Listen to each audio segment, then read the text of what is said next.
Salut à toutes et à tous, c'est Revanio, j'espère que vous allez bien. Bienvenue dans la suite de la playlist sur le système d'exploitation Unix Linux. Dans cette vidéo, ce qu'on va faire, c'est qu'on va voir ce qu'on appelle le Package Manager. Le Package Manager, c'est un programme Linux qui permet de gérer tous les paquets et tous les programmes qu'on installe et qui sont installés sur notre machine. Donc bien évidemment, ça sera une notion cruciale pour pouvoir faire quoi que ce soit sur notre OS. Si on veut installer par exemple un IDE, si on veut installer n'importe quoi en fait, on va avoir besoin de passer par le Package Manager. Alors évidemment, on peut le faire via l'interface graphique. Ici, on peut venir dans par exemple logiciel. Et vous voyez que ici on peut rechercher, donc là déjà on peut voir ce qui est installé, je vais agrandir la fenêtre, là on voit qu'on a un certain nombre de choses bien évidemment, donc Firefox, on a les journaux de GNOME, on a pas mal de choses qui sont installées, et on peut faire des mises à jour par ici, par exemple redémarrer, mettre à jour, et il nous dit toutes les choses qu'il a besoin de mettre à jour et pour lesquelles il va devoir faire un redémarrage. On va aller regarder là-dedans, voilà par exemple ici on a des choses qui nous sont proposées, par exemple CMake GUI, on a DevHelp, on a Gedit, bon ça c'est déjà installé, mais on peut installer beaucoup d'autres choses. Bon, c'est pas forcément très intéressant et ça ne constitue pas vraiment une connaissance importante de Linux que d'installer, de désinstaller des programmes au travers de l'interface graphique. Donc nous ce qu'on va faire, c'est qu'on va ouvrir un terminal, on va l'agrandir comme ceci, voilà, comme ça vous pouvez bien voir. Et là, en fait, on va s'accoutumer à utiliser ce qu'on appelle le Package Manager. Alors, ce Package Manager, il s'appelle DNF. DNF, c'est un acronyme de Dandified Yum. Yum, qui est l'ancien Package Manager pour les distributions de type Fedora, Red Hat, tout ça. Donc, évidemment, des Package Managers, il en existe des différents en fonction des distributions sur lesquelles vous êtes. Par exemple, si vous êtes sur Debian ou Ubuntu, le Package Manager, ça va être apt. Anciennement apt-get, maintenant c'est plutôt apt. Et si vous êtes sur Fedora, Red Hat, etc., ça va être DNF. Si vous êtes sur Arch Linux, ça va être Pacman, par exemple. Voilà. Donc, vous avez un Package Manager différent en fonction des distributions. Donc ici, en l'occurrence, on est sur Oracle Linux. Oracle Linux est une sorte de sous-distribution de Fedora. Donc, on utilise DNF. Alors, qu'est-ce qu'on peut faire avec DNF ? Eh bien, par exemple, on peut regarder, en utilisant la commande DNF check update, les updates qu'on doit faire ou les programmes, les packages qui sont disponibles à la mise à jour. Donc pour ce faire, on va faire DNF espace check-update.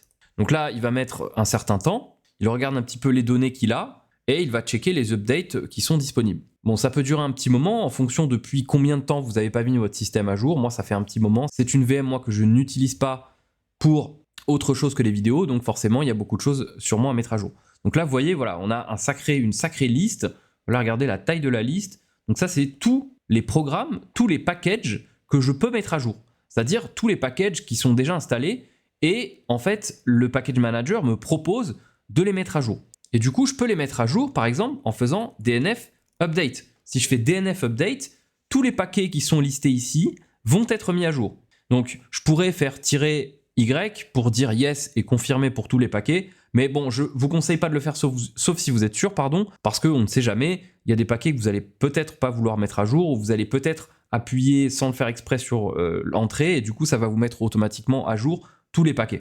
Donc là je fais DNF update, effectivement, faut que je fasse avec sudo, donc alors sudo DNF update, il me semble qu'il va me demander le mot de passe qui est Medor, voilà, donc normalement on est bon, et il devrait mettre à jour, voilà, donc là il me demande, il y a 1 giga 4 à mettre à jour, donc c'est énorme. Sur Linux, le nombre de paquets représentant 1 giga 4, c'est vraiment faramineux. Bon, alors là, effectivement, il y a l'interface graphique, donc ça compte. Effectivement, il y a des choses un peu plus lourdes, mais 1 giga 4 sur Linux, c'est quand même sacrément important comme taille.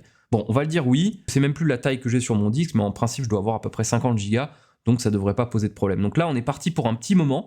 Là, il va faire en fait la mise à jour de tous les paquets qu'on avait listés avec la commande DNF check update. Donc voilà, là il les met tous à jour, ça va durer un petit moment, je vous retrouve tout de suite après quand c'est terminé. Et voilà, on se retrouve, alors la mise à jour a duré vraiment très très longtemps, elle a duré je crois plus de 20 minutes, je pensais pas qu'elle durerait aussi longtemps, j'avais pas imaginé qu'il y aurait autant de paquets à mettre à jour, bon c'est pas grave, maintenant c'est fait, c'est fait. D'ailleurs si votre système est en train de se mettre à jour comme ça, surtout ne l'interrompez pas, on sait jamais que voilà, ce genre de choses, la kernel UEK, kernel UEK core, kernel module, ou encore Kmod, ce genre de choses. Si jamais vous l'interrompez et qu'il n'arrive pas à l'installer correctement, à terminer, ça peut poser évidemment d'énormes problèmes, parce que ce sont des composants essentiels au noyau Linux, etc. Donc laissez-le terminer quoi qu'il arrive. Donc ici on a terminé, on a fait un DNF update. Alors on peut aussi faire un DNF upgrade. Alors c'est plus ou moins la même chose. Alors, évidemment j'ai perdu le timeout est passé.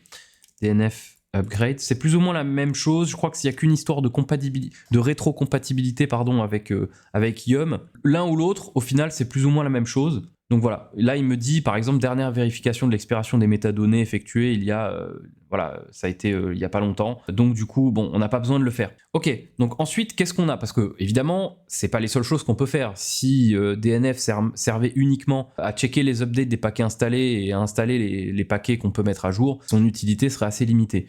Non, effectivement, ce qu'on peut faire avec DNF, c'est plusieurs choses. On peut par exemple installer un paquet de notre choix spécifique. Par exemple, je sais pas, essayons d'installer DNF, donc install, bien sûr. On va essayer d'installer Apache Server, par exemple, HTTPD. Donc là, on fait entrer. Bon, vous savez quoi, on va se faire un sudo su, normalement sudo su, donc on va se donner les droits. Voilà, donc on est en route. Ok, donc là, on peut faire ce qu'on veut. Donc DNF install HTTPD, on va voir s'il est déjà installé.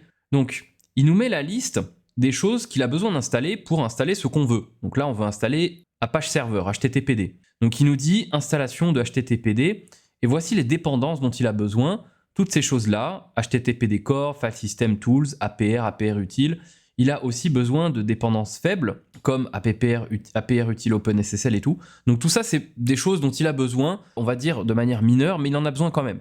Donc on va lui dire oui. Là, il nous dit que la taille totale des téléchargements qu'on va lui demander de faire équivaut à 2,5 mégaoctets. Donc on fait OK, on fait oui, donc oui ou non, bien sûr.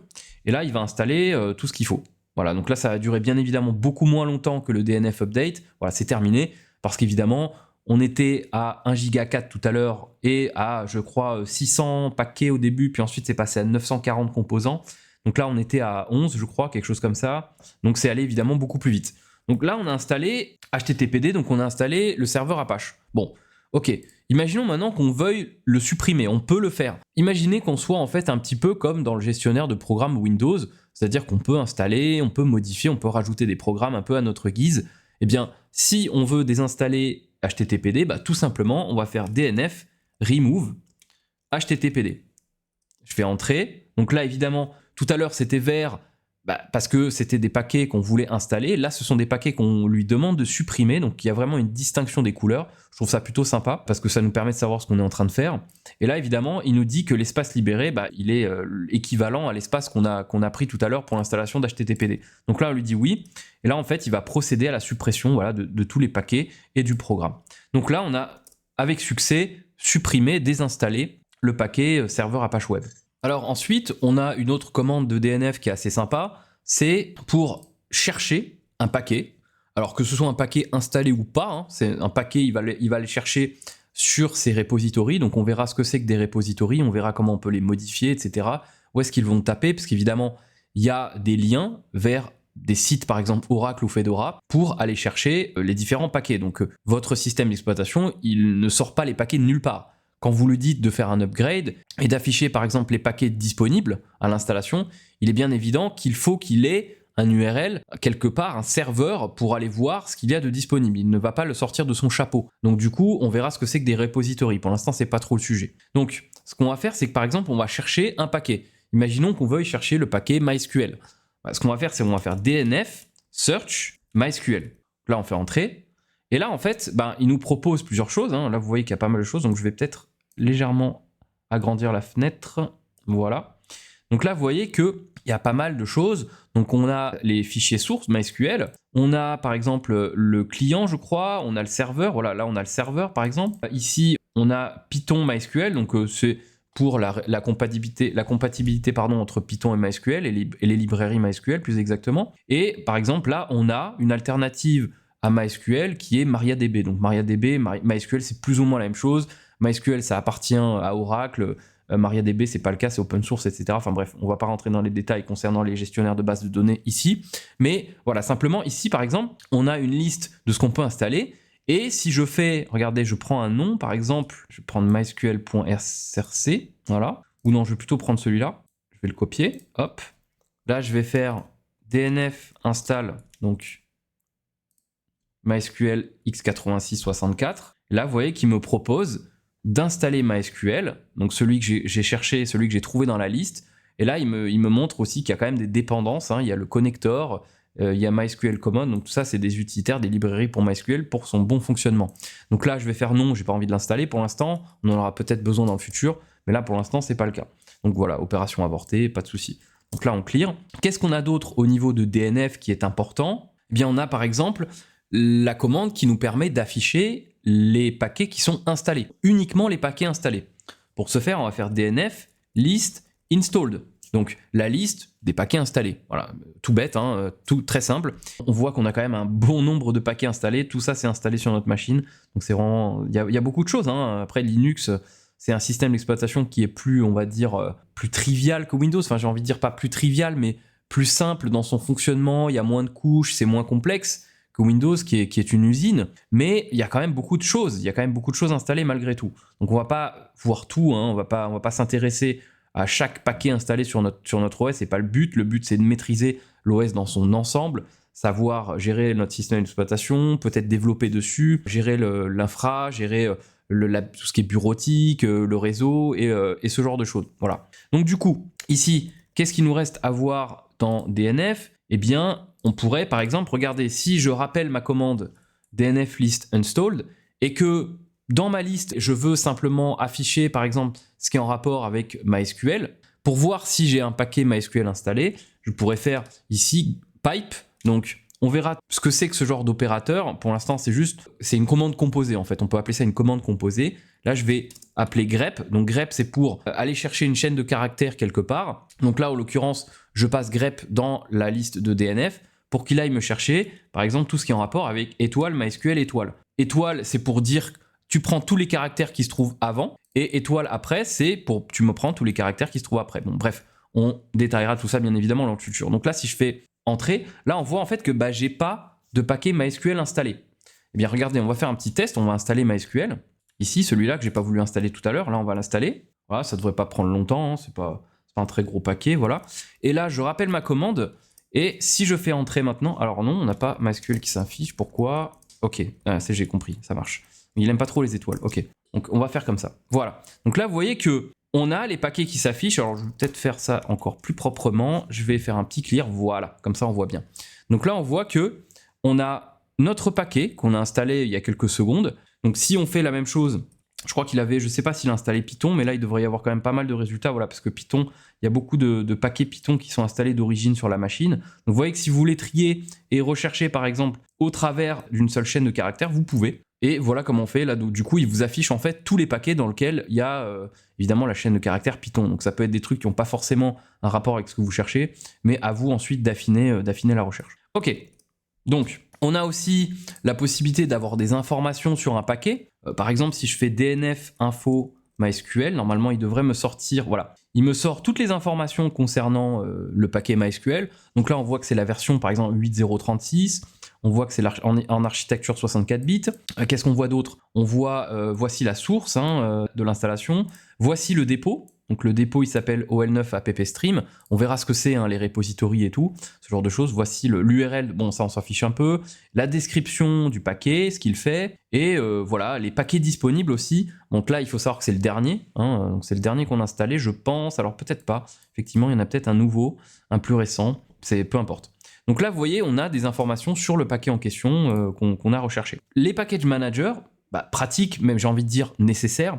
Vous pouvez pas vous en passer, surtout si vous êtes en ligne de commande, si vous êtes sur un shell. Voilà, si vous voulez installer des applications, des packages, peu importe. Nous, quand on fera des vidéos C++ où on compilera en ligne de commande, ça arrivera très bientôt ce genre de vidéo-là, eh bien on aura besoin d'installer par exemple GCC, G++, peut-être même Make, on verra ce que c'est que Make, etc. aussi.